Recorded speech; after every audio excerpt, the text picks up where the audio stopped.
And I was looking at the history of the Lakers since 2012. They've had Mike Brown, Mike D'Antoni, Byron Scott, Luke Walton, Frank Vogel, and Darvin Ham, and new Coach X as their head coaches. That's 7 coaches in 12 years. And it seems like JJ is the leader in the clubhouse. But as you watch the Lakers from afar, do you feel like they have a firm grip on the steering wheel just in general? What's your take? I didn't think it was embarrassing when they made the offer to Hurley and then he turned it down because I saw a lot of that. Now, if you want to look at the whole stretch of it, yes, it does feel a little weird. And it feels like there's just a lot of different information flying out there. Like, how does JJ Redick go from the guy to then the Hurley weekend to then there was a report? And sometimes this is just wording. And if somebody has to title 3 podcasts a week, there'll be times where I'm like, I just want to hit send on this thing. And I don't care how this is framed. Yeah. But to say that Redick now moves to the forefront when he's had one interview. Yeah. And then it was like, so who was ahead of him? And it was like, I guess Hurley was. And then where's Borrego in all this? Because I just hope Borrego gets it. Because he's a great coach. Like, I did this whole coaching thing and I wish I had talked about how, like, when I force myself to watch a team that doesn't have a great record, be like, find a coach you like, though. Find somebody in this. If you're always mad about people never pointing it out, then you have to do it. Like, find somebody. And Borrego was always like one of those guys for me. So it's like when Bill Burr was the comics comic. Yes, that's exactly. Before he became a huge star, it was like the other comics loved Bill Burr. Then it was Shane Gillis. It was like, Shane Gillis, love that guy. Very good. Strong for a man. So Borrego's the comics comic. Coach's coach. That's how I see it. I think all of us are living like this fictional version of it. So we don't know. And that's why it seems weird. Does that make any sense? I agree. But what's going to be even weirder is if Cleveland just hires James Borrego tomorrow, because there's not a lot of head coaching candidates left. I mean, part of the reason you hire a coach relatively fast is because every summer there's a certain number of qualified candidates available and then they all get hired. And they've kind of missed the boat on that. I'll tell you another thing. And, you know, we both like JJ and I think he's super smart and I think he really wants to coach. I think he's put a lot of thought into it.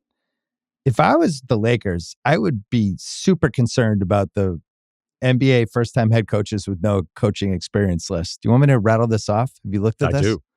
Yeah. The last one was Steve Nash with the 21 Nets. And I still feel like Steve Nash should have been a good coach. And maybe he was. Look at his record. It's actually, when you look it up, you go, oh my God. He actually did all right, considering. Yeah, they came within half inch of KD's on the line of beating the Bucks, and that's it.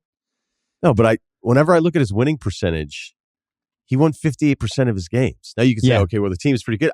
Considering what a headache that was for him, I think that's a very easily forgettable number in that. Like, oh, he was bad and they fired him or whatever. When he was hired, people were really pissed about it. Wonder what that was. Derek Fisher in 2014 with the Knicks, which started his incredible cycle of NBA to WNBA to high school basketball in LA over the course of 10 years. He also was paid, I think he had the 7th highest salary out of the jump. Yeah. Steve Kerr with the 2014 Warriors. Now, this TBD. was we don't know yet.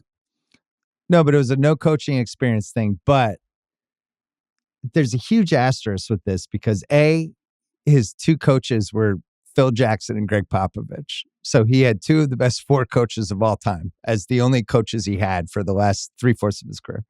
Then the other thing was he was the Phoenix GM for like 4 years and was with Alvin Gentry every day and was just around a team in that kind of day-to-day decisions, seeing what it takes, seeing all the things that pop up. So even though he had no coaching experience, I almost can't count him because I feel like he did. Whatever his experience was as GM every day being around the team is something more than not being around the team. Jason Kidd, 2013 Nets. Mark Jackson, 2011 Golden State. Vinny Del Negro, 2008 Chicago. Kevin McHale, 2005 Minnesota. Isaiah Thomas, 2000 Indy. And Doc Rivers, 1999 Orlando. And then it goes backwards to Larry Bird, ML Carr, Magic Johnson, Quinn Buckner, Dan Issel, one of the Van Arsdales, and Paul Silas. And I mentioned this because there's 18 guys. Only Which Van three of those Arsdale? eight, I can't remember, and I'm not going to look it up.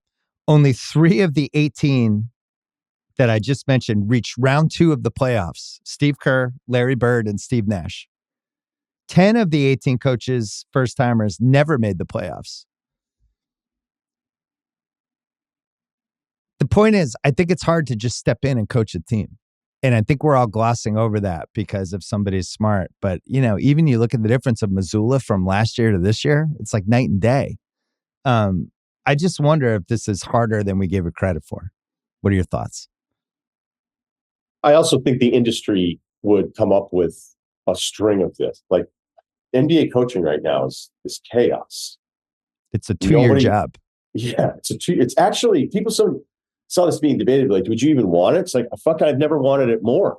I mean, again, I'm not talking about me, but if you were in that world, I'd be like, all right, so the salaries are making a massive, like, hey, the cap goes up spike.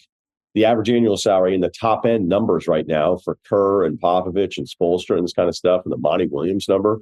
So you're coming in going, all right, well, I've got to be at like 8 figures if I have any kind of juice or any kind of leverage. And that's where the Lakers probably screwed up on the Hurley thing, is if they really wanted to grab him out of UConn. Did they screw up though? Or did they want him? Did they ever want him in the first place? I don't know. Because that offer wasn't a good enough offer. And they can't in a million years have thought that was going to be the offer. And by the way, why didn't he counter? There's why a lot wasn't that there I don't know. a negotiation? And then why did he do this entire day PR tour about the whole offer? I thought the whole thing start to finish was one of the weirdest stories in the recent history of the league. I still don't know for sure if the Lakers even wanted him as a coach.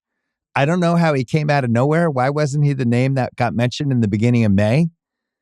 Did he ever really want to leave UConn? Gino Auriemma was making jokes about it. I thought Ethan Sherwood-Strauss wrote a really good piece about it this weekend. Just in general, it's a rare basketball story where it's over, and I'm like, I still don't really know what happened. Were they just trying to leverage JJ, which I espoused to you a week ago when Conspiracy Bill came in? Were they just trying to leverage JJ to get him to knock his price down by pretending they were interested in somebody else? I don't know. Are they just a mess as an organization?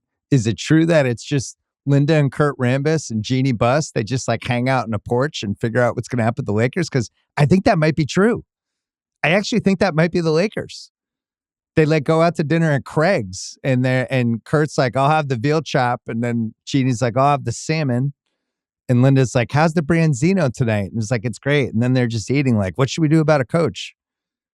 What do you think? Branzino has been huge for a couple of years. Branzino's on an incredible 2-3 Big year Branzino run. decade. Yeah, a lot of people are saying that. Do you think it's a decade?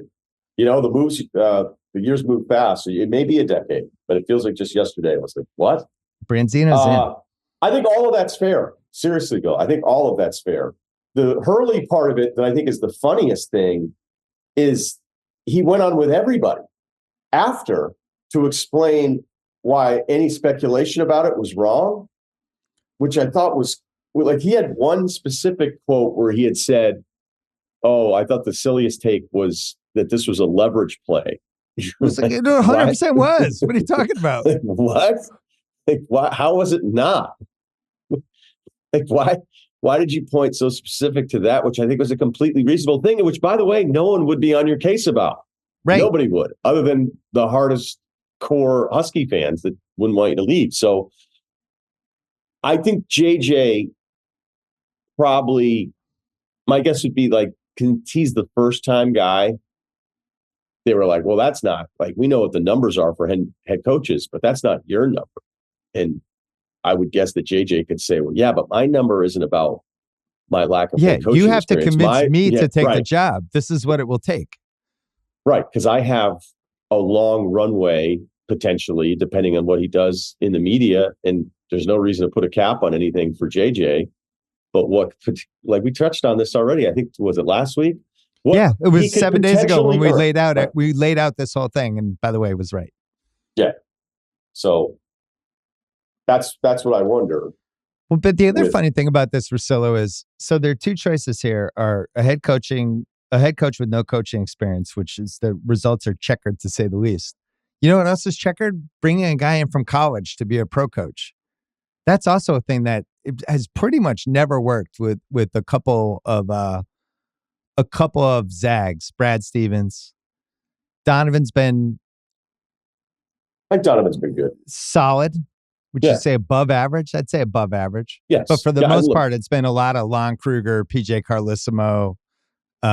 There's been a lot of bad ones. I remember writing about it a million years ago. It's really hard. It's apples and oranges going from college to pros. Patino, Calipari, we've watched a lot of people fail. Lon Kruger. Freddie Hoiberg.